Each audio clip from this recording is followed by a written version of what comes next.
मेरे को बस ये जानना है कि टोल टैक्स कम होंगे।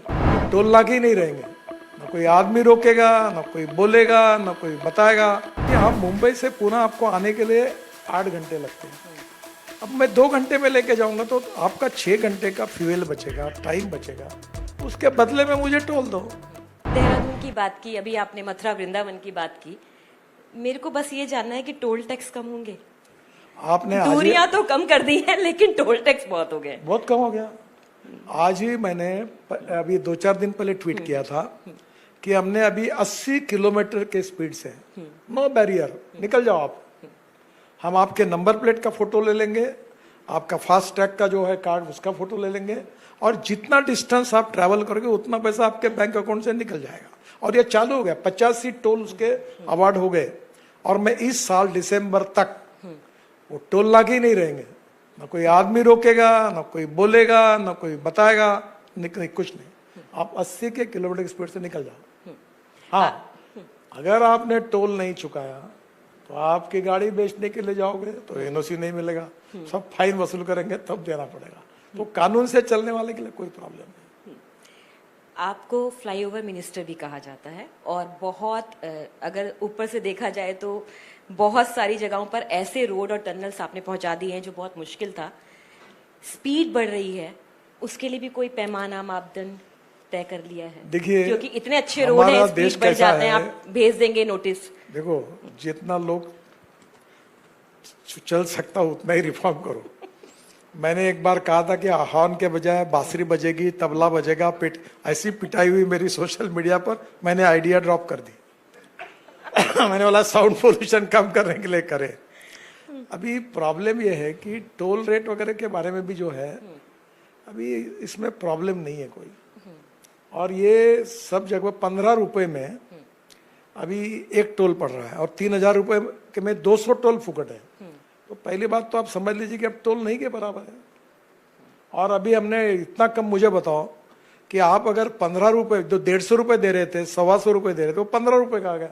अब इससे कम क्या होगा, और आपको रुकना भी नहीं कोई। दूसरी बात, मैं मुंबई पुणे एक्सप्रेस हाईवे जब मैंने बनाया महाराष्ट्र में पहला रोड, मैं बीओटी का जन्मदाता हूँ, तो ये देश का पहला बीओटी मैंने ये पुणे मुंबई नासिक रोड पर ठाणे भिवंडी बाईपास बनाया था। तो वो मुंबई पुणे जब बनाया तो मेरे को इतना क्रिटिसिज्म हुआ टोल के ऊपर, इतनी लोगों ने गालियां दी।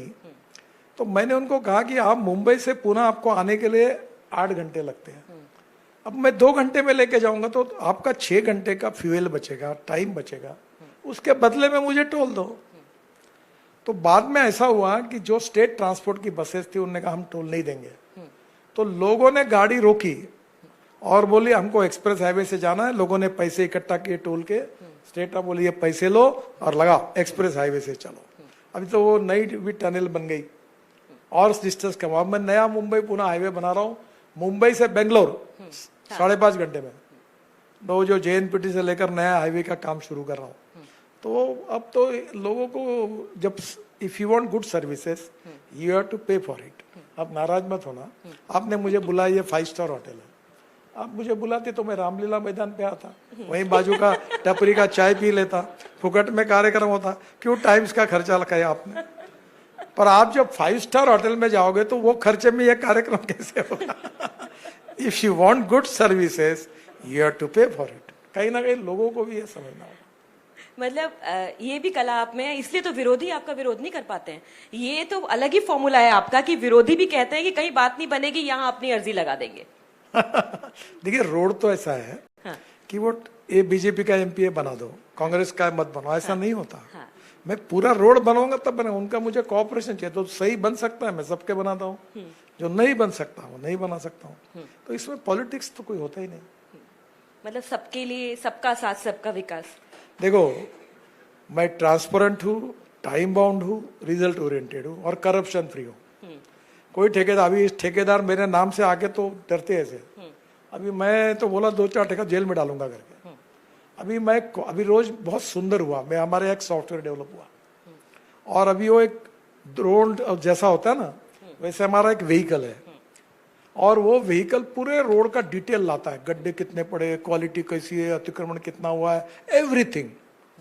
तो अब मैं अभी आज ही मैंने तमिलनाडु का और गुजरात का सर्वे किया, तो अब अधिकारी को भी समझ में नहीं आ रहा, जो पागल डर गए सब, क्योंकि अब नंगे हो गए।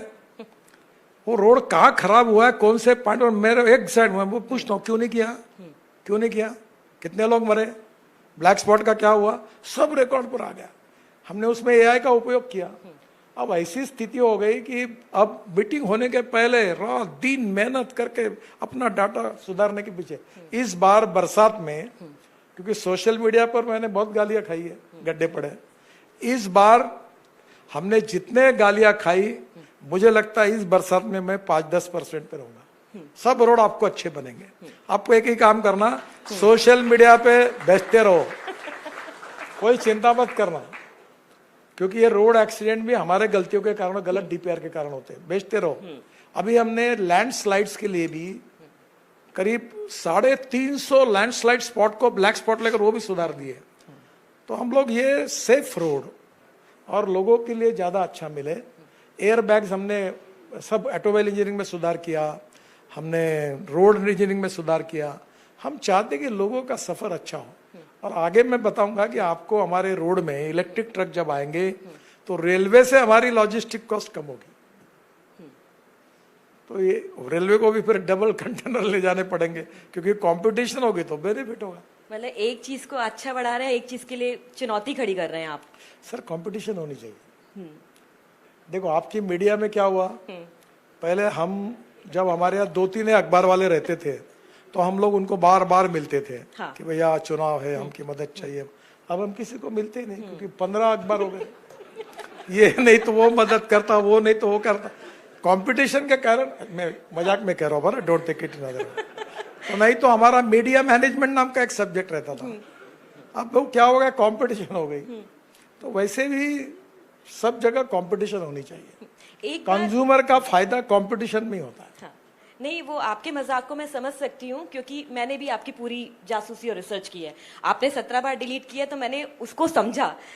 आप ना मजाक में बहुत बातें कह जाते हैं। आपने कहा इस देश में चमचों की तो कमी है नहीं, और यहाँ पर ऐसा कैसे हो सकता है कि चमचे ना मिले, और बात कुछ और कह रहे थे और आप खुद ही हंस पड़े मन से। आप इसको यहाँ पर जरा डिकोड देखिए। मैं एमएसएमई का मंत्री था। हाँ। तो बाद में मैंने 2 काम किए कि रेलवे को बुलाया, कहा तो जो मिट्टी का ये होता है ना, जो उल्लड़ क्या बोलते हैं उसको, कुल्लड़, वो कुल्लड़ मैंडेटरी करो। और फिर मैं हवाई जहाज के कंपनियों को बुलाया, मैंने सबको। मैंने बोला तुम ये स्टील के चमचे के बजाय, मैंने आसाम में एमएसएमई से बाम्बू से, अच्छे क्वालिटी का बाम्बू, उसके चमचे बनाए। और मैंने कहा वो भी चमचे, बोले हम चाइना से बुलाते। तो मैंने कहा भैया हमारे देश में चमचों की भी कमी कि आप चाइना से ले रहे, हम है ना। और चमचा इतना होशियार आदमी होता है, जिस दिन प्याले में चीनी डाल दो वो दौड़ के आता है। तो मैंने कहा हमने 7 यूनिट आसाम में खड़े किए, और आज Indigo, air India, spice airlines में सब बाम्बू के चमचे मिलते, कांटे मिलते हैं। तो ये अच्छा हो, लोगों को रोजगार मिला, बाम्बू से हुआ। क्योंकि आपने इस बात को जोड़ के भी कहा कि आत्मनिर्भर भारत होना बहुत मुश्किल नहीं है, बस हम अपने प्राकृतिक संसाधनों का प्रयोग ढंग से नहीं कर पा रहे। अगर ये दोनों मेल हो जाएं तो आत्मनिर्भर भारत का जो सपना देखा है वो पूरा होना, इसके लिए क्या कर रहे हैं?